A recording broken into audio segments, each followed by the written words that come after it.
ಈಗ ನಾವು second P U C ಬಯಾಲಜಿಯಲ್ಲಿ 70/70 ತೆಗೆದಿರ್ತಕ್ಕಂಥ ಆನ್ಸರ್ ಪೇಪರ್ನ ನೋಡ್ತಾ ಹೋಗೋಣ. Okay, so this is my paper. ನಾನು ಹೇಗೆ ರೆಪ್ರೆಸೆಂಟ್ ಮಾಡಿದ್ದೀನಿ ಅಂದರೆ ಆನ್ಸರ್ಸ್ನ ಹೇಗೆ ಪ್ರೆಸೆಂಟ್ ಮಾಡಿದ್ದೀನಿ ಅನ್ನೋದನ್ನು ಇದು ಹೇಳ್ತಾ ಹೋಗ್ತೀನಿ.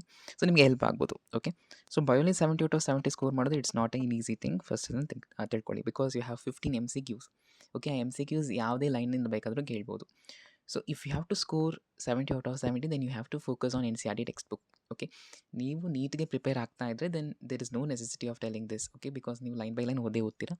ಸೊ ಇಲ್ಲ ಅಂದರೆ ನೀವು ಟೆಕ್ಸ್ಟ್ ಬುಕ್ ಮೇಲೆ ತುಂಬ ಫೋಕಸ್ ಮಾಡಬೇಕಾಗತ್ತೆ. ಓಕೆ, ಸೊ ನೋಡಿ ಇಲ್ಲಿ ಆನ್ಸರ್ನ ಕರೆಕ್ಟಾಗಿ ಬರೀಬೇಕಾಗುತ್ತೆ. ಅಂದರೆ ವಿತ್ ಆಪ್ಷನ್ಸಲ್ಲಿ ಬರ್ತಿದ್ದೀನಿ. ಓಕೆ, ಸೊ ಅದಾದಮೇಲೆ ನಿಮಗೆ ಫಿಲ್ ಇನ್ ದ ಬ್ಲ್ಯಾಂಕ್ಸ್ ಇರುತ್ತೆ. So fill in the blanks ತುಂಬ ಈಸಿನೇ ಇರುತ್ತೆ ಎಲ್ಲ ಸಬ್ಜೆಕ್ಟಲ್ಲಿ. ಓಕೆ, ನೀವು ಈಸಿಯಾಗಿ ಗೆಸ್ ಮಾಡಿನೂ ಸಹ ಮಾರ್ಕ್ ಮಾಡ್ಬೋದು, ಅಷ್ಟು ಸಿಂಪಲಾಗಿ ಕೊಟ್ಟಿರ್ತಾರೆ. ಓಕೆ, ಕೆಲವೊಂದು ರೇರ್ ಕೇಸಲ್ಲಿ ನಿಮಗೆ ಸ್ವಲ್ಪ ಟ್ವಿಸ್ಟ್ ಮಾಡಿ ಕೇಳಬಹುದು. ಸೊ ಅಲ್ಲಿ ತುಂಬ ಎಕ್ಸ್ಪೆಕ್ಟ್ ಮಾಡಬೇಡಿ. ಓಕೆನಾ. ನೆಕ್ಸ್ಟ್ ನಿಮಗೆ ಇಲ್ಲಿ ನೋಡಿ ನ್ಯೂ ಸೆಂಟೆನ್ಸಸ್.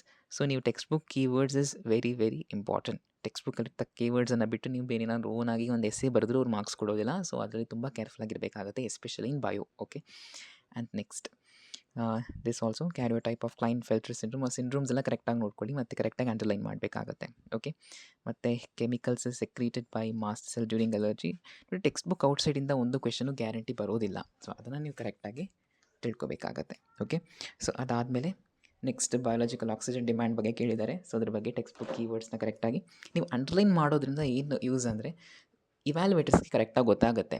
ಸೊ ಅಲ್ಲಿ ಆನ್ಸರ್ ಏನಿದ್ರು ಯಾವುದೇ ಇವ್ಯಾಲ್ಯುವೇಟರ್ ಏನಿರ್ತಾರಲ್ಲ ಅವರು ಕೀ ಆನ್ಸರ್ನ ನೋಡ್ಕೊಂಡು ಕರೆಕ್ಷನ್ ಮಾಡ್ತಾ ಇರ್ತಾರೆ. ಓಕೆ, ಸೊ ಆ ಕೀ ವರ್ಡ್ಸ್ ಏನಿರುತ್ತಲ್ಲ ಅವೆಲ್ಲ ನಿಮ್ಮ ಟೆಕ್ಸ್ಟ್ ಬುಕ್ಕಿಂದ ಎಕ್ಸ್ಟ್ರಾಕ್ಟ್ ಮಾಡಿರೋ ಕೀ ವರ್ಡ್ಸ್. ಸೊ ನೀವು ಅಂಡರ್ಲೈನ್ ಮಾಡಿದ್ರೆ ಅವ್ರಿಗೆ ಇವ್ಯಾಲ್ಯುವೇಟ್ ಮಾಡೋಕ್ಕೆ ಈಸಿ ಆಗುತ್ತೆ and it creates an impression. Okay, so that is why ನೀವು ಅಂಡರ್ಲೈನ್ ಮಾಡಬೇಕು. ಓಕೆ, ಅದಾದಮೇಲೆ ಅದರ ಸಿಗ್ನಿಫಿಕೆನ್ಸನ್ನು ಬರೀಬೇಕಾಗತ್ತೆ. And after that difference. So ಯಾವುದೇ ಡಿಫರೆನ್ಸ್ ಟೈಪ್ ಆಫ್ ಕ್ವೆಶನ್ನ ಕೇಳಿದ್ರೆ 2 ಕಾಲಮನ್ನು ಮಾಡಿ ಅಲ್ಲಿ ನೀವು ಆನ್ಸರ್ಸ್ ಬರೀಬೇಕು. ಫಸ್ಟ್ ನೀವು ಎಕ್ಸೋನ್ಯೂಕ್ಲಿಯಸ್ ಮತ್ತು ಬರೆದು ಕೆಳಗಡೆ ಎಂಡೋನ್ಯೂಕ್ಲಿಯಸ್ ಬರೆದ್ರೆ ಅದು ಸರಿ ಇರೋದಿಲ್ಲ. ಓಕೆ, ಬಿಕಾಸ್ ಡಿಸ್ಟಿಂಗ್ವಿಷಿಂಗ್ ಪಾಯಿಂಟ್ಸ್ ಬೇಕಾಗುತ್ತೆ ಅವ್ರಿಗೆ. ನೀವು ಇದ್ರ ಬಗ್ಗೆ ಬೇರೆ ಏನೋ ಬರೆದು ಅದ್ರ ಬಗ್ಗೆ ಇನ್ನೊಂದು ಬರೆದ್ರೆ it doesn't make any sense. So text ಬುಕ್ಕಲ್ಲಿ ಇರ್ತಕ್ಕಂಥ ಪಾಯಿಂಟ್ಸ್ನ ಕರೆಕ್ಟಾಗಿ ನೀವು ಬರೀಬೇಕಾಗತ್ತೆ. ಓಕೆ, ಅದಾದಮೇಲೆ ಸೊ ಡಿಕಂಪೋಸಿಷನ್, ಅದಾದಮೇಲೆ MTP. ಸೊ ಇದ್ರ ಬಗ್ಗೆ ಕೇಳಿದ್ದಾರೆ. ಓಕೆ, ಅದರ ರೌಂಡ್ ಹಾಕಿರೋದೆಲ್ಲ ಎಕ್ಸ್ಟ್ರಾ ಕ್ವೆಶನ್ಸ್ ಅಂತ ಹೇಳಿ ಅರ್ಥ. ಓಕೆನಾ, ಸೊ ಅಲ್ಲಿ ಬರೆದಿದ್ದಾರೆ ನೋಡಿ. And next one false fruit ಮತ್ತು ಟ್ರೂ ಫ್ರೂಟ್. ಸೊ ಇದರ ಡಿಫ್ರೆನ್ಸ್ನ ಕೇಳಿದೆ. That is from first chapter ಮತ್ತು ಪಾರ್ಥೆನೋಕ್ಯಾರ್ಪಿಕ್ ಫ್ರೂಟ್ಸ್. ಸೊ ಇವೆಲ್ಲ ನೀವು ಟೆಕ್ಸ್ಟ್ ಬುಕ್ಕಲ್ಲಿರ್ತಕ್ಕಂಥ ವರ್ಡ್ನ ಕರೆಕ್ಟಾಗಿ ಬರೀಬೇಕಾಗುತ್ತೆ. Okay, otherwise they will not give mark.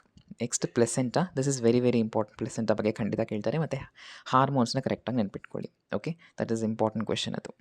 ಮತ್ತು criteria of molecule to act as a genetic material, that's also important question. ಮತ್ತು ಎವಲ್ಯೂಷನ್ ಇದೆ ನೋಡಿ. ಹೋಮೋಲಾಗಸ್ ಮತ್ತು ಅನಲಾಗಸ್ ಆರ್ಗನ್ ಬಗ್ಗೆ ಡಿಫರೆನ್ಸ್ ಕೇಳಿದ್ದಾರೆ. This is very very important. ಡಿಫ್ರೆನ್ಸ್ನ ಕರೆಕ್ಟಾಗಿ ಟ್ಯಾಬ್ಯುಲರ್ ಕಾಲಮಲ್ಲಿ ಬರೀರಿ. Okay, next alien species invasion. Okay, this is 3 mark. ಮತ್ತು extra questions like this is part D. Okay, section 1 ನೋಡಿ. ಇಲ್ಲಿ ಫಸ್ಟ್ ಕ್ವೆಶನಲ್ಲಿ ಅದು ಆ್ಯಕ್ಚುಲಿ ಸಾಲ್ಮೋನೆಲ್ಲಾ ಟೈಫಿ ಅಷ್ಟೇ. But I don't know typhimurium ಅಂತ ಎಲ್ಲ ನೋಡಿದ್ದನ್ನು ಬರ್ತಿದ್ದೀನಿ. ಸೊ 1 ಮಾರ್ಕನ್ನು ತೆಗೆದಿದ್ದಾರೆ ಬಿಕಾಸ್ ಟೆಕ್ಸ್ಟ್ ಬುಕ್ಕಲ್ಲಿ ಕೊಟ್ಟಿರೋದು Salmonella typhi. Okay, that you have to write. Typhimurium is completely different organism. So ಅಲ್ಲಿ 1 ಮಾರ್ಕ್ ಹೋಗಿದೆ. ಓಕೆ, ಮತ್ತು ಬೇರೆ ಇದಕ್ಕೆಲ್ಲ ನೀವು ಕರೆಕ್ಟಾಗಿ ಬರೀಬೇಕಾಗತ್ತೆ. ಮತ್ತು you have to follow the rules. Okay, biological nomenclature ರೂಲ್ನ ಫಾಲೋ ಮಾಡಬೇಕಾಗತ್ತೆ. Species name should be in small letter, should start with small letter. Genus name should be capital letter starting word. Okay, ಅದು ತುಂಬ important ಆಗುತ್ತೆ. Even ಒಂದು small mistake ಮಾಡಿದ್ರು 1 mark completely ತೆಗಿತಾರೆ. Because spelling matters here a lot. Okay, that is important ನೋಡಿ. ಅದಕ್ಕೆ 1 mark ಹೋಗಿದೆ 5 ಮಾರ್ಕಲ್ಲಿ. Next one this diagram. So female reproductive system, ಎಲ್ಲ ಲೇಬಲ್ಸನ್ನು ನೀವು ಲೇಬಲ್ ಮಾಡಬೇಕಾಗತ್ತೆ. Okay, that is very important. ಮತ್ತು ಡಯಾಗ್ರಾಮ್ ತುಂಬ ಇಂಪಾರ್ಟೆಂಟ್ ಆಗುತ್ತೆ. ಮತ್ತು ನೋಡಿ ಈ ಥರ ಒನ್ ವರ್ಡ್ ಕ್ವೆಶನ್ ಇರುತ್ತಲ್ಲ, ಈ ಥರ ಕ್ವೆಶನ್ಸ್ ನೀವು ಕರೆಕ್ಟಾಗಿ ಟೆಕ್ಸ್ಟ್ ಬುಕ್ ಓದಿದ್ರೆ ಈಸಿಯಾಗಿ ಅಟೆಂಡ್ ಮಾಡ್ಬೋದು. ಓಕೆ, ಅದಾದಮೇಲೆ ಇನ್ಕಂಪ್ಲೀಟ್ ಡಾಮಿನೆನ್ಸ್ ಬಗ್ಗೆ ಒಂದು ಕ್ರಾಸನ್ನು ಕೇಳಿದ್ದಾರೆ. ಅದಾದಮೇಲೆ ಈ ಕ್ರಾಸ್ನ ಬರೀಬೇಕಾಗತ್ತೆ. ದಿಸ್ ಇಸ್ ಟೆಕ್ಸ್ಟ್ ಬುಕ್ಕಲ್ಲಿ ಯಾವ ಥರ ಇದೆಯೋ ಅದೇ ಥರ ಬರೀಬೇಕಾಗತ್ತೆ.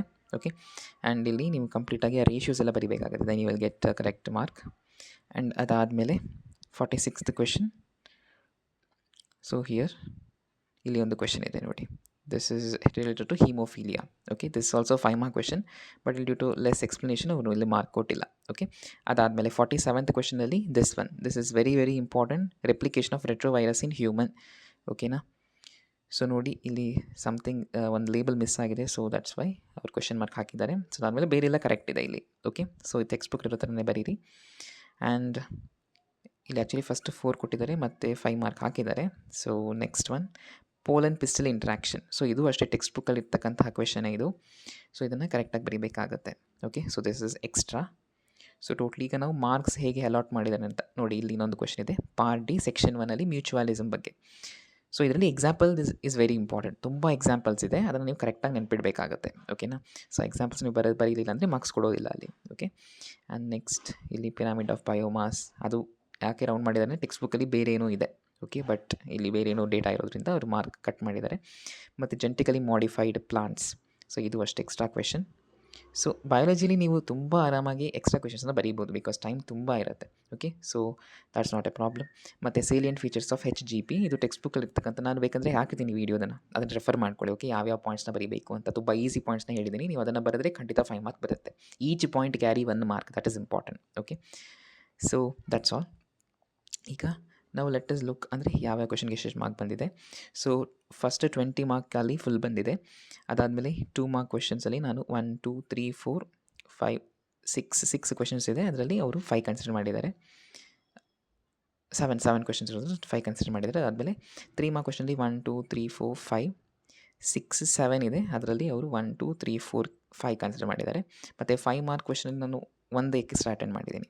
ಓಕೆ, ಸೊ ಟೋಟ್ಲಿ 1 2 3 ಕ್ವೆಶನ್ಸಲ್ಲಿ, ಮತ್ತು ಅದಾದಮೇಲೆ ಅಲ್ಲಿ ಒಂದು 2 ಕ್ವೆಶನ್ಸ್, ಸೊ ಟೋಟ್ಲಿ 70 ಮಾರ್ಕ್ಸ್.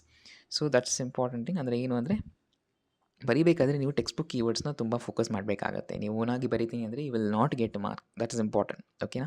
ಮತ್ತು ಡಯಾಗ್ರಾಮ್ ಬರೀಬೇಕಾದ್ರೆ ಟೆಕ್ಸ್ಟ್ ಬುಕ್ಕಲ್ಲಿ ಇರ್ತಕ್ಕಂಥ ಲೇಬಲ್ಸ್ನ ನೀವು ಕರೆಕ್ಟಾಗಿ ಲೇಬಲ್ ಮಾಡಬೇಕಾಗುತ್ತೆ.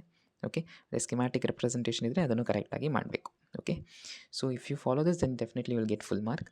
So main focus should be there on NCERT text book. So ನಿಮಗೆ ಈ ವಿಡಿಯೋ ಯೂಸ್ಫುಲ್ ಅನಿಸಿದ್ರೆ ಸಬ್ಸ್ಕ್ರೈಬ್ ಮಾಡ್ಕೊಳ್ಳಿ. Thank you.